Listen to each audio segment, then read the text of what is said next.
Bryce's smirk vanished the moment Jade swept his leg and sent him to the mat calm clean and without a word. A second later, Nia's back kick knocked the wind out of Darnell, leaving him blinking at the ceiling in stunned silence. The dojo froze not because it was a fight, but because no one expected the quiet girls to take control of the entire room. Hi everyone. Today we're stepping into a story that proves you don't need a loud voice to make a lasting impact. You don't need money privilege or fancy connections to earn respect. Sometimes all it takes is showing up again and again, even when the world hopes you'll give up. This story isn't about trophies or belts. It's about two young girls who walked into a dojo where no one expected them to last.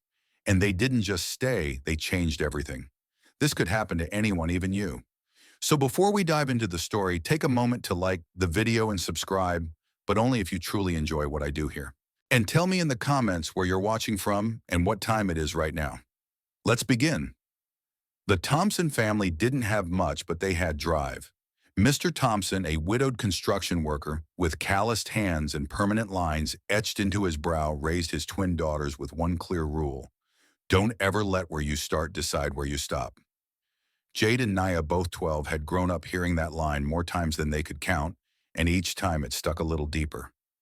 Their house was small, 2 bedrooms, with a leaky faucet that never quite stopped dripping and a fridge that hummed louder than the TV. But it was clean, warm, and full of quiet encouragement. One afternoon in September, after watching an old martial arts movie on the living room floor, with popcorn kernels stuck to their socks, the girls looked at each other and said it almost at the same time, "I want to try that." Their father raised an eyebrow but didn't say no. He just nodded slowly and said, "Then you'd better find out what it takes." That weekend they biked 4 miles across town and peeked through the glass doors of Northside Martial Arts Academy.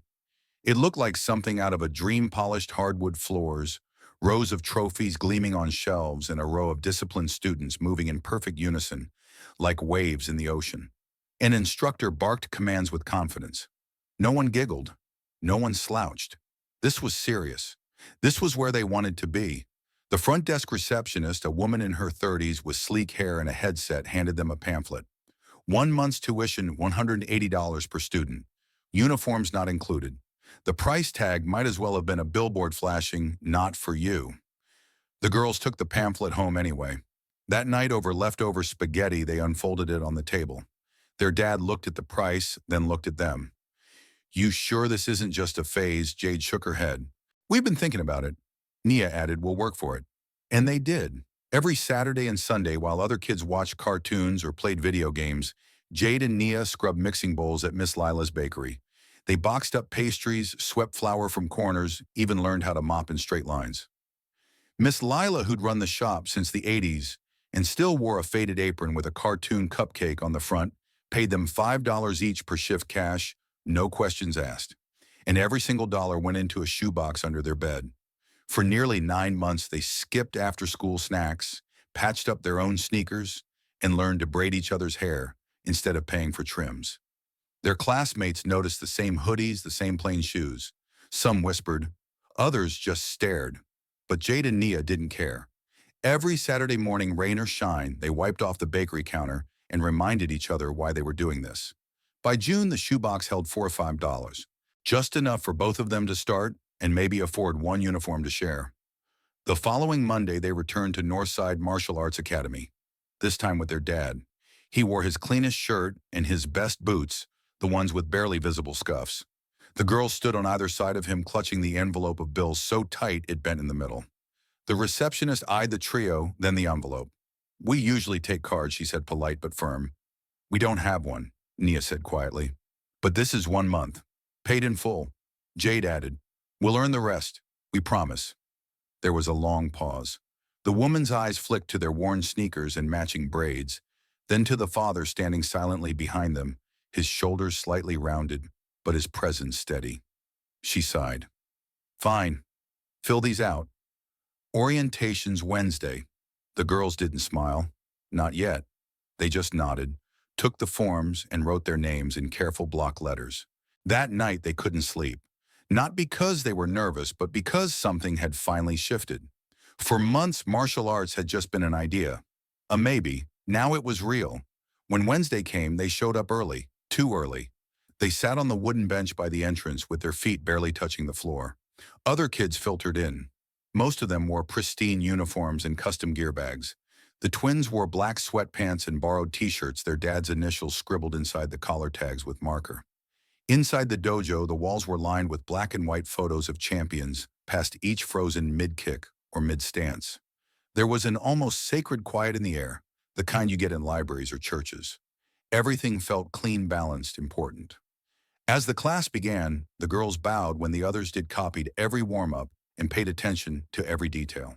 When Sensei Cho, a tall, lean man with salt and pepper hair and a voice like gravel, called out movements, they listened harder than anyone else. No talking, no fidgeting, just focus. The girls stumbled through some of the drills. Their punches weren't crisp. Their stances wobbled, but they didn't quit, and they didn't complain. In the back corner of the dojo stood two boys, older and taller, both already wearing black belts, Bryce and Darnell. Their movements were sharp, practiced, confident, but their expressions smirking. Darnell elbowed Bryce and tilted his head toward the twins. Bryce didn't even lower his voice. Did someone drop off the charity case bin again? The words weren't loud enough for the sensei to hear, but they were just loud enough for the girls to catch. Jade's jaw tensed. Nia stared straight ahead. After class, as the students lined up to bow out, Bryce leaned just close enough to whisper, "Y'all don't belong here." Jade didn't answer. Nia didn't flinch. They bowed anyway. Back home, they told their dad everything. Every word, every look. He stirred his chili slowly, then looked up. "Do you still want to go back?" Jade answered first. "More than ever." Nia nodded. "We're not afraid." Mr. Thompson smiled just a little. "Then don't give 'em the satisfaction of seeing you sweat." The next class felt different, not in schedule or technique, but in energy. Jade and Nia woke up early again, packed 2 bottles of water and the same peanut butter sandwiches, and made the walk to Northside Martial Arts Academy in silence. Not because they had nothing to say, but because they were steadying themselves, preparing for whatever came next. Because they already knew they weren't just training anymore. They were being watched. Bryce and Darnell didn't need to say anything right away. They had that look, that "you're wasting our space" look, the kind that flicks up and down your body without ever really seeing you. Jade noticed it first, the smirk, the lazy eyes, the crossed arms and barely concealed amusement. Nia felt it in the air, the hush that followed every mistake she made, the not quite laughs, the eyes that lingered too long when she stumbled in a stance. But they kept showing up, every Monday, every Wednesday, every Friday, arriving early, stretching in the corner, staying after class to mop the mat with borrowed towels. Sensei Cho never raised his voice.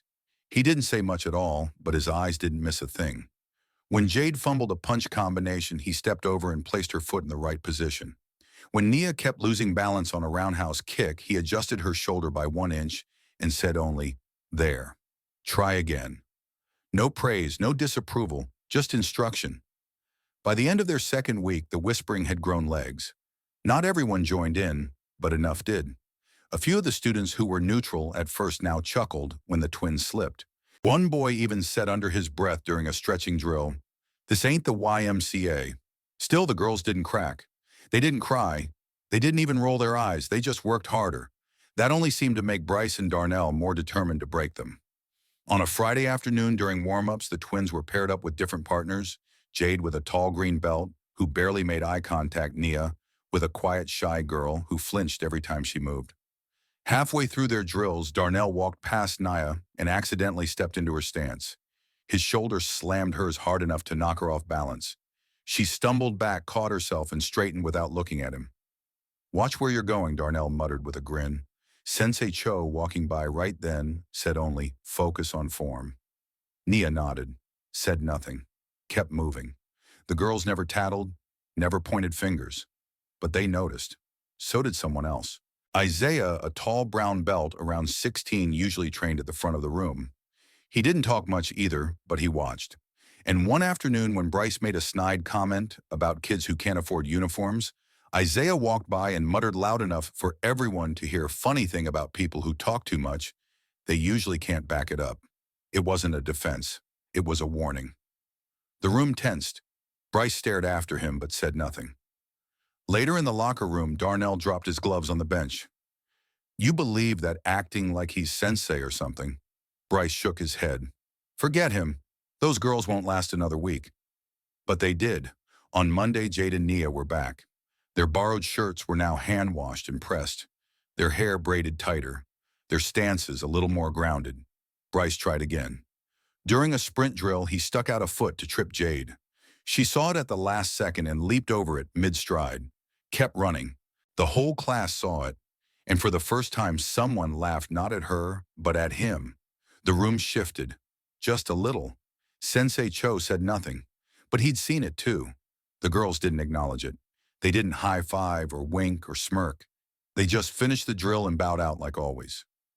After class, their father was waiting outside in his dusty pickup, sipping lukewarm coffee from a gas station cup. "Y'all good?" he asked, looking at them through the open passenger window. Jade nodded. "They're getting louder," Nia added. "But we're getting better." He smiled. "Just don't let them teach you how to act."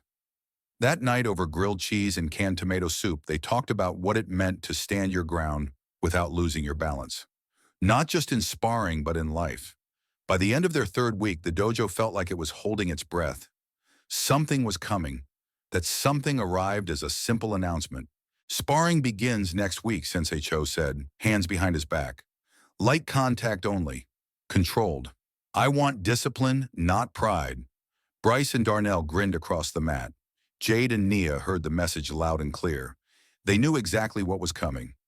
Sure enough, the following Monday, Bryce walked straight up to the instructor and said, "Sensei, we'd like to be paired with the new girls. Help them learn. We've got more experience." Sensei Cho looked at him, long and hard, then nodded once. "Keep it clean." No one laughed. No one cheered. When it was time, Jade and Nia stepped onto the mat with steady feet and silent focus. Their gloves were secondhand, their breath even. Bryce tapped his gloves together with flair. "Y'all ready for a lesson?" Jade didn't answer. Darnell cracked his knuckles. "Don't freeze on us now." Nia stared him straight in the eye. "We're good," Sensei called out. "Bow." They bowed. "Begin." It started like theater. Bryce moved first, fast, clean jab. Jade blocked it with surprising ease. He smirked. Came again, harder this time. She stepped back, kept her guard up. Darnell circled Nia, taunting. "You know what you're doing or just faking it?" Nia didn't speak, just adjusted her stance and watched his chest. Then came the cheap shot. A punch harder than light contact landed on Jade's shoulder. She gritted her teeth but didn't break rhythm. Nia's head snapped toward the sound just in time for Darnell to clip her chin with a gloved fist. The class collectively inhaled. Still, the twins didn't react. Not with words. But what came next didn't need words. Nia moved first. One clean, sharp sidekick to Darnell's stomach, not brutal, but firm. He stumbled back. Jade pivoted. Perfect palm strike to Bryce's shoulder. Controlled. Balanced. Not a flinch on her face. "Hold up!" Darnell shouted. "That wasn't light contact." Nia stared at him. "You okay?" Bryce looked stunned. Not hurt, just exposed. Sensei stepped forward. "Stop!" The room froze. "They responded," he said calmly. "You two off the mat." Jade and Nia bowed, turned, and walked off in silence. The class behind them, still as stone. That night, the dojo's silence echoed long after the door had closed behind them. Even the sound of sneakers squeaking against the hardwood seemed louder than usual.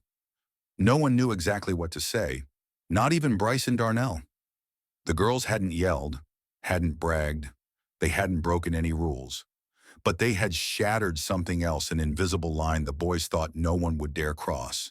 In the locker room, Darnell ripped off his gloves and threw them on the bench. "That wasn't right," he muttered, still rubbing his stomach where Nia's kick had landed. She hit too hard. Bryce stood in front of the mirror jaw, tight breathing through his nose. They got lucky, that's all. Across the room, Jade and Nia were quietly untying their borrowed belts, saying nothing. They didn't need to defend themselves. They had already done that with every clean block, every measured strike, every second they stayed composed when others expected them to fold. As they zipped up their hoodies and walked out of the locker room, Saya passed by, water bottle in hand. He looked from Bryce to Darnell, then over to the girls. Maybe he said quietly, "Y'all just aren't used to people pushing back." Neither boy answered. The next day, the dojo air was different.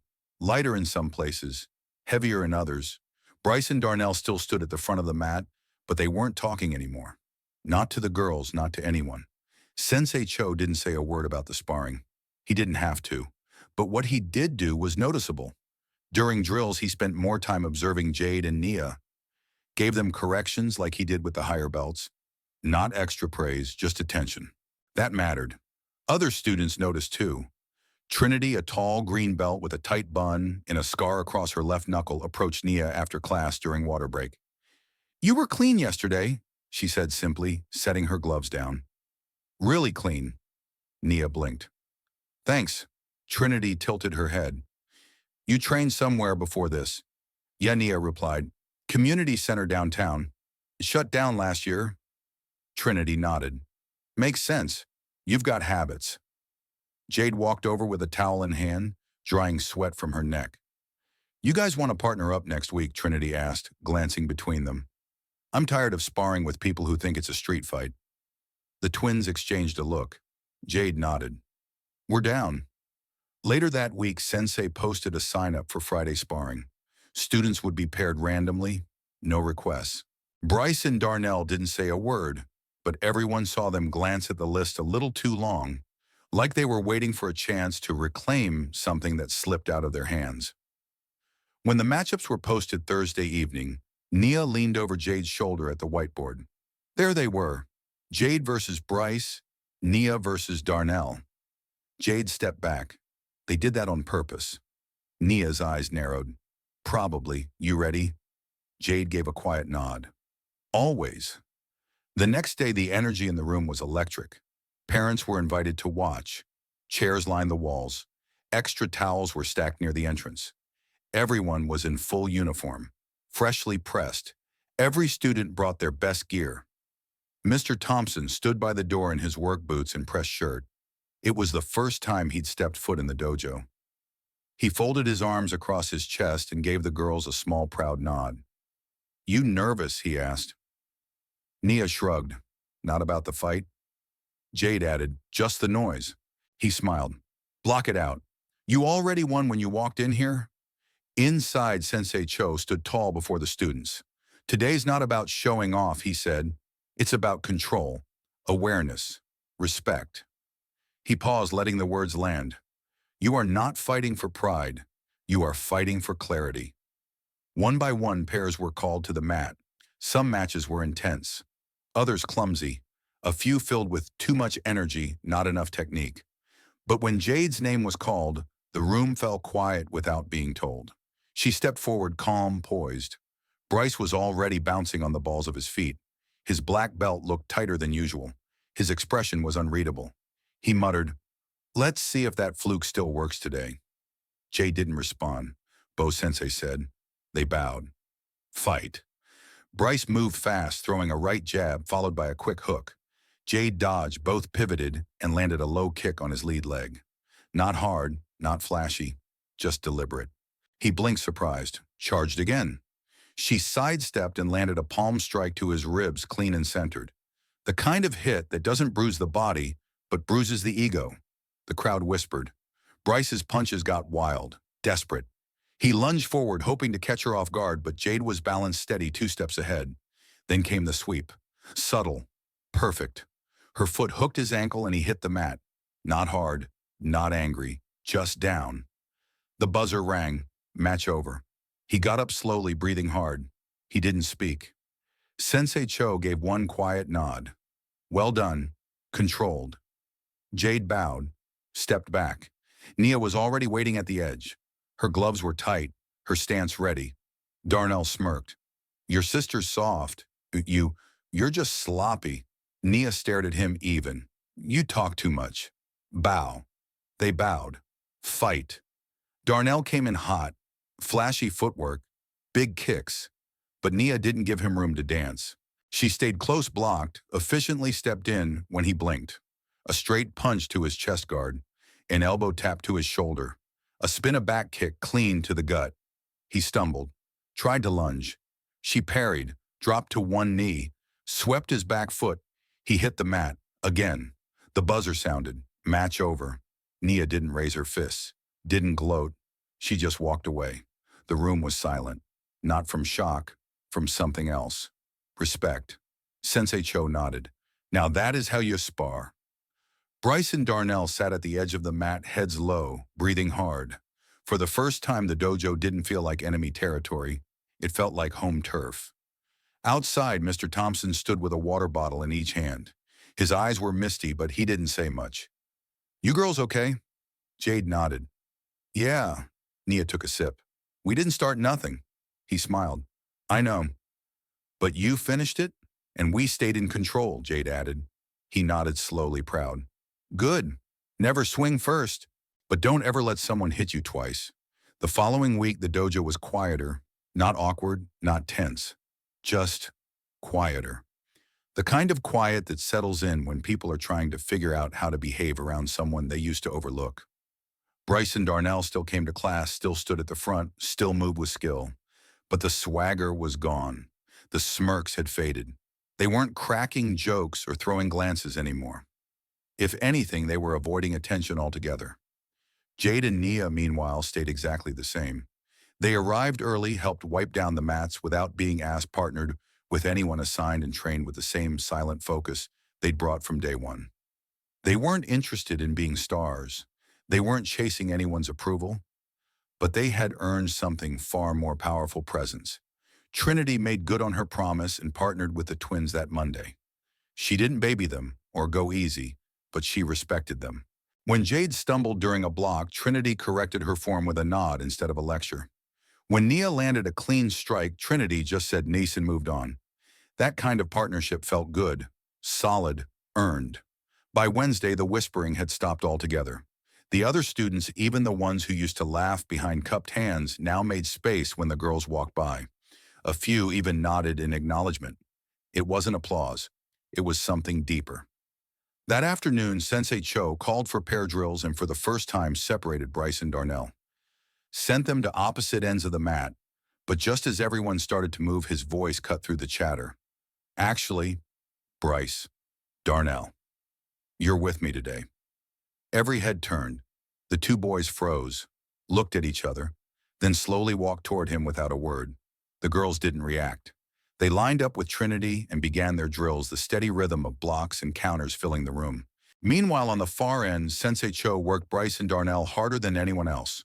Slower movements, more repetition, every sloppy jab corrected, every rushed kick stopped mid-motion. Technique isn't power, he said to Darnell, who was breathing hard after a failed block. It's control, and you have none. Then to Bryce, who just misstepped during a foot sweep, he said, confidence isn't earned by tearing others down. It's earned when no one is watching and you still show up. Neither boy responded, neither looked up, but both were listening. After class, most students filed out quickly. Jade and Nia stayed behind as usual, wiping sweat from the floor and folding up the extra towels. It wasn't their job. It was just their rhythm. Bryce approached them by the door, hands stuffed into his hoodie pockets.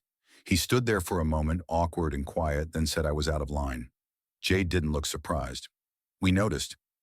He nodded slowly. You're not soft. Either of you. Nia tilted her head. You done testing girls now? Bryce gave a half laugh. Yeah, I am. Darnell walked up behind him holding his gear bag. He didn't speak, just looked at the girls, tired but genuine, then gave a short nod and walked off. It wasn't dramatic, no big apology, but it was real. And for now, that was enough. Outside, the late autumn sky was starting to fade into that dusty orange-blue mix that only shows up at the end of a long day. Their dad leaned against the car, sipping from a dented thermos. They say anything, he asked. Nia nodded. Kind of. Jade shrugged. Still doesn't mean we're friends. You don't have to be, he said. You don't need peace with everyone. You just don't let them change who you are. He popped the trunk open, tossed in their bags. I saw y'all out there. You held your ground, but you stayed yourselves. That's rare. The next few days felt even more balanced. The dojo operated with a different rhythm now. Less posturing, more respect. Students started helping each other more during drills. Sparring became less of a performance and more of a practice. It wasn't just the twins. The whole place seemed to breathe better. Then 3 weeks after that sparring match, Sensei Cho rolled out something new, the leadership circle. A small group of students not chosen by belt level, but by character, consistency, and impact. They would mentor new kids, guide warm-ups, and help shape the dojo culture moving forward. He walked up to the whiteboard and with a black marker wrote 6 names: Jade Thompson, Nia Thompson, Trinity James, Isaiah Bell, Lorenzo Vega, Jaden Liu. Whispers rustled across the room, some surprised, some not, but no one objected. Jade leaned toward her sister.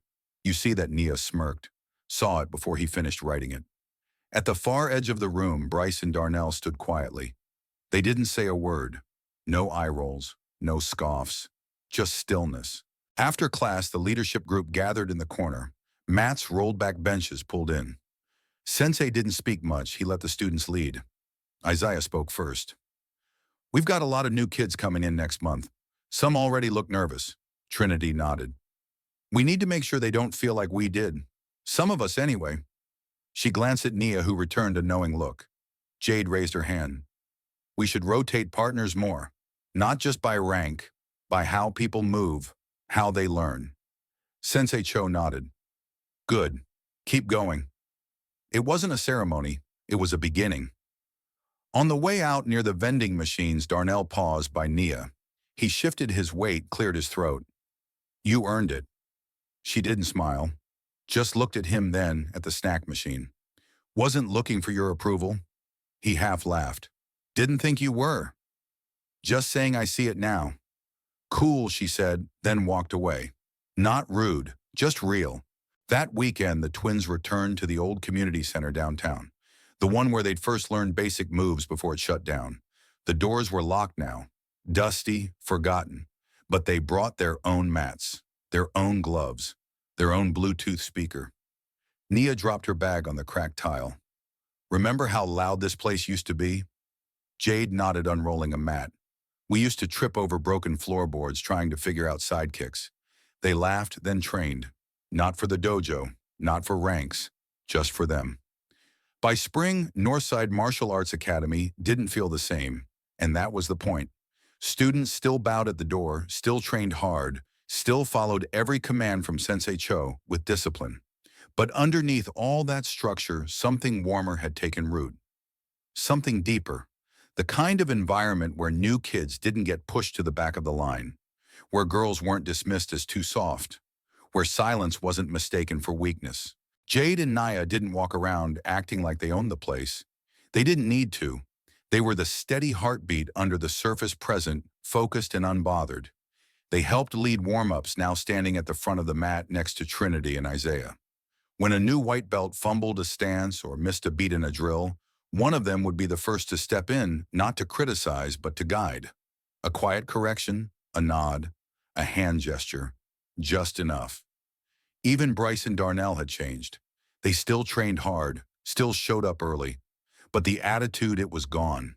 They kept their heads down, listened more, moved with a bit more care. No one said they were best friends with the girls. They didn't have to be. What mattered was the shift, the absence of ego, the presence of respect. Sensei Cho noticed it too. One Tuesday afternoon after class had ended and most of the students had left, he pulled Jade and Nia aside. You two know why I put you in the leadership circle, he asked. They looked at each other, shrugged. Because it wasn't about your rank, he continued. It was how you carry people, how you carry yourselves, especially when no one's looking. They stood quietly, unsure what to say. You didn't just change your place in this dojo, he said. You changed the room.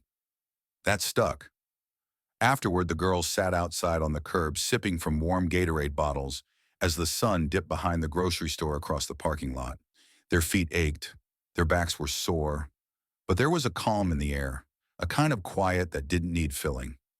Still feels weird, Nia said. What does Jade asked, eyes closed, face tilted toward the sun. Being seen. Jade smiled. I like that we didn't wait for it. We took it. Without folding, Nia added. Without faking, Jade said. The wind picked up soft and cool. They sat in silence a while longer. No rush. No need to fill the moment. Then came the familiar sound of a rumbling engine. Their dad's old pickup pulled into the lot, music low, windows down. He leaned out the window and called, "Y'all done changing the world for today?" Jade stood rolling up her mat. For now. But some changes don't announce themselves with fanfare or flash. They come quietly. Like when a girl who once stood in the back of the room now leads the warm-up. Or when the student who used to mock someone starts handing out towels at the end of class. Or when a dojo once filled with unspoken pecking orders learns how to operate like a circle, not a ladder. The leadership circle met every other Friday now. They talked about pairing students based on learning style, not just belt color, about checking in with kids who seemed too quiet, about making sure no one stood alone for too long without someone walking over. It wasn't about being in charge. It was about making space. At the next meeting, Trinity brought up a girl named Maddie, a brand new white belt, who had frozen during her first spar. "She's fast," Trinity said, "but she doesn't know it yet." "Partner her with me next week," Nia offered. "I'll take her the week after," Jade added. Isaiah smiled. "That's what I'm talking about." Later in the parking lot, a boy named Leo, who had once snickered when the girls first arrived, approached Nia with his little sister in tow. "She's starting next month," he said. "Just wanted to say thanks for sticking it out." Nia looked down at the girl, maybe 8 years old, tiny frame, big nervous eyes. She smiled. "You'll be fine," she said. "We all start somewhere." The little girl nodded, clutching her belt in both hands. And just like that, another thread was added to the new fabric of the dojo. Some victories don't come with medals. They come in the form of respect earned in silence. In the way people shift when you enter a room, not because you force them to, but because your presence demands it. Jade and Nia never asked for special treatment. They never shouted, never tried to prove their worth with volume or ego. They showed up even when they were mocked. They trained harder even when no one believed in them. And when the moment came to speak, they did it through action, not arrogance. In a world where noise often passes for strength, their quiet confidence stood taller than any black belt ever could. And in doing so, they left behind more than just an impression, they left behind a lesson. If you've ever felt like you didn't belong somewhere, like the room wasn't made for you, remember this: belonging isn't granted, it's claimed, with consistency, with integrity, and with the quiet kind of courage that can't be taught, only lived. So whether you're a student, a parent, or just someone trying to find your footing again, take this with you. Real strength doesn't dominate, it uplifts. And the loudest respect is the kind that never has to be announced. Thanks for sticking with me through this story. If you found yourself in it, if it reminded you of your own battles, your own quiet wins, drop a comment and let me know. And as always, if you enjoy what I do, don't forget to like and subscribe. Until next time, stand your ground, stay true to who you are, and never let someone else's doubt shape your definition of power.